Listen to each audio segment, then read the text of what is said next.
favor. Ya, bien. El proceso de reasignación docente 2025 por unidad familiar e interés personal. Como ustedes bien saben, y justamente por ello es que participan de este proceso, la reasignación es un proceso que consiste en un desplazamiento geográfico que ustedes, los docentes en condición de nombrados o designados, van a realizar de una institución educativa que se encuentra en la UGEL de origen, es decir, la UGEL que actualmente están laborando, a una institución educativa que se encuentra en una UGEL de destino, que es a donde desean hacer su desplazamiento. Siempre va a ser manteniendo el mismo cargo, es decir, si son profesores, su desplazamiento va a ser como profesor, y si son, por ejemplo, especialistas de educación designados, también va a ser manteniendo este cargo. Ahora, el proceso de reasignación tiene 5 causales: la causal de razones de salud, racionalización, situaciones de emergencia, unidad familiar e interés personal. Pero en esta tarde, y justamente en atención a que en estos meses, durante junio y julio, se desarrolla el proceso de reasignación, vamos a tratar las causales de unidad familiar e interés personal. ¿Qué es la reasignación por unidad familiar o qué busca la reasignación por esta causal? Es que ustedes, nuestros profesores, se puedan acercar o realizar una unidad con su familiar. ¿Cuál es este familiar? Pueden ser sus padres, su esposo, sus hijos menores de edad o mayores de edad. Bien, para ello tienen que acreditar previamente el vínculo de parentesco y que además que este familiar resida dentro de la UGEL de destino.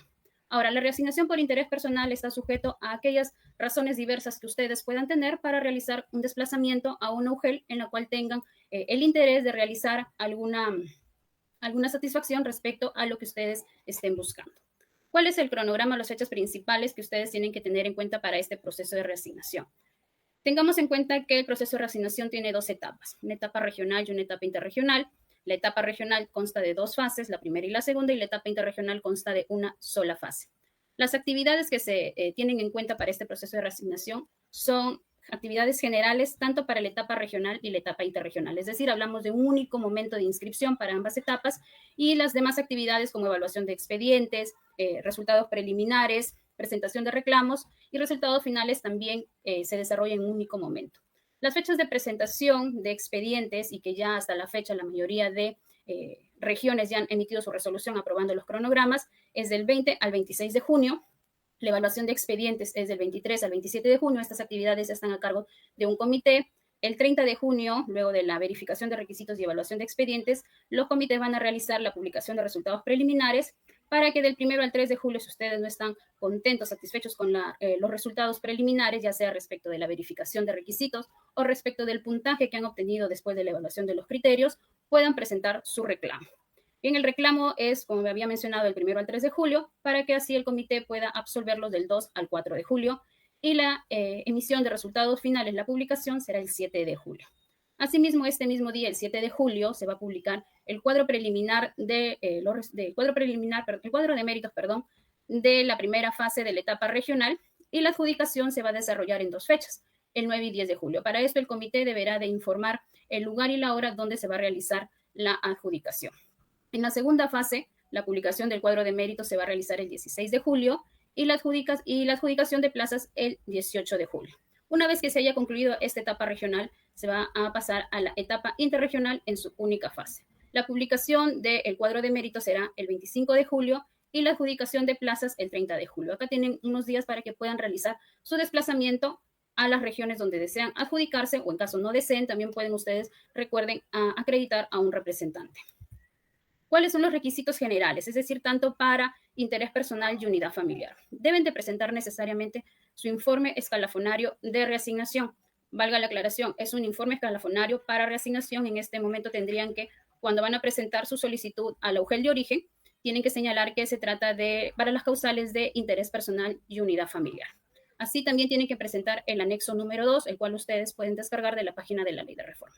En caso ustedes desean reasignarse dentro de su mismo UGEL, es decir, la UGEL de origen y la UGEL de destino, va a ser la misma. No es necesario que ustedes adjunten a su solicitud de reasignación el informe escalafonario, porque esto es una función que justamente el comité va a solicitar a la oficina de escalafón, le remita los informes de todos aquellos postulantes que son de la misma UGEL. Por eso, en caso ustedes por ahí, una vez que hagan la publicación de los resultados preliminares, por ejemplo, el comité cometiese el error de declararlo no apto por no presentar el informe escalafonario de reasignación, siendo que ustedes van a elegir o han elegido también presentarse a la misma UGEL, ustedes pueden presentar su reclamo aluciendo de que esto pues es una función del comité reclamar o solicitar el informe escalafonario a la oficina de escalafón. Ahora, una de las modificaciones que justamente se ha tenido en cuenta para este año, para el proceso de reasignación de interés personal de unidad familiar, es el requisito referido al tiempo. Tengan en cuenta que para la causal de unidad familiar ustedes deben de cumplir mínimo 1 año como nombrados y para la causal de interés personal mínimo 3 años de nombrados. Adicionalmente, para la causal de unidad familiar, ustedes tendrían que acreditar los requisitos de parentesco que hace un momento mencionaba. En caso de cónyuge, acta de matrimonio; en caso de concubinato, resolución judicial; unión de hecho, escritura pública; hijos menores de edad, copia del documento nacional de identidad del hijo y del postulante. Recuerden que aquí también podrían presentar la partida de nacimiento del menor. Padres mayores de edad, copia del DNI del padre y copia del acta de nacimiento del postulante.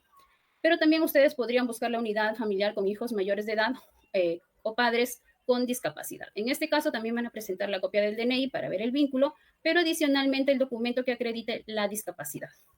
En todos estos casos van a tener que presentar el anexo número 7. El anexo número 7 se trata de la declaración jurada domiciliaria del familiar directo. Y a partir de este año solamente van a presentar un solo anexo número 7. Recordemos que anteriormente presentaban dos, uno por parte del familiar y uno por parte del postulante.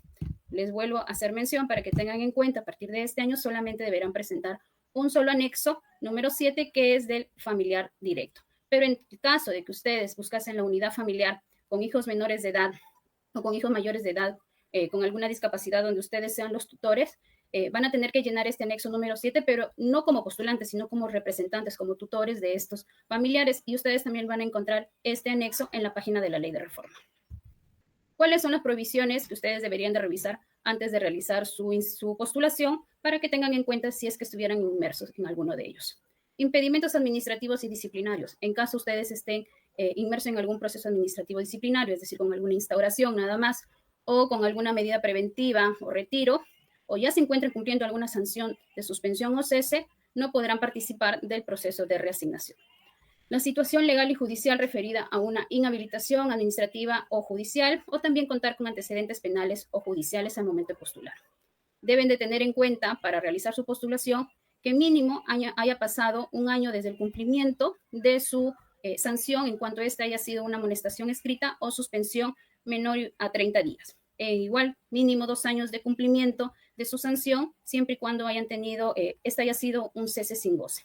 Otras condiciones que ustedes podrían revisar antes de participar del proceso de inscribirse y que también el comité de reasignación va a verificar es que no estén ustedes en un proceso de racionalización, que no hayan firmado un compromiso de no reasignación, que se encuentren en uso de licencia sin goce o en el caso del personal designado, que no se encuentren en su tercer año de su designación, justamente es el año previo a su evaluación de desempeño. Etapas del proceso de reasignación. Como bien había indicado en el cronograma, el proceso de reasignación consta de 2 etapas: etapa regional, etapa interregional, y la primera etapa, la primera fase y la segunda fase. ¿Quiénes participan en la primera fase de la etapa regional? Van a participar todos los docentes nombrados de la región, es decir, por ejemplo, si yo me encuentro en la región Piura, ¿quiénes van a presentarse o participar de esta fase, de esta primera fase? Todos los docentes que justamente laboran dentro de las UGELes de la región Piura.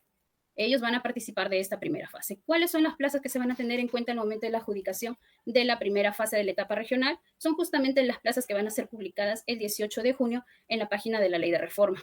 Estas plazas aquí se han considerado las plazas vacantes hasta el 31 de marzo, más aquellas que se van a ir generando al momento de la adjudicación durante esta primera fase. Ahora, ¿quiénes participan entonces en la segunda fase de la etapa regional?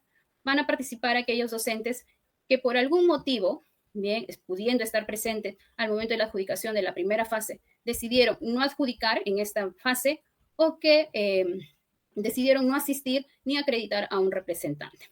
¿Cuáles son las plazas que van a considerarse en esta segunda fase? Las plazas desiertas de la primera fase, más aquellas también que se van a ir generando en el mismo momento de la adjudicación. La etapa interregional. En esta fase única, ¿quiénes van a participar? Como yo hace un momento hice mención a la región Piura para la etapa regional, ¿quiénes van a participar entonces en la etapa interregional? Pueden participar docentes nombrados, por ejemplo, de otras regiones como Lambayeque, Ancash, Loreto, Lima, La Libertad. Bien, es decir, que significa el movimiento de una región a otra.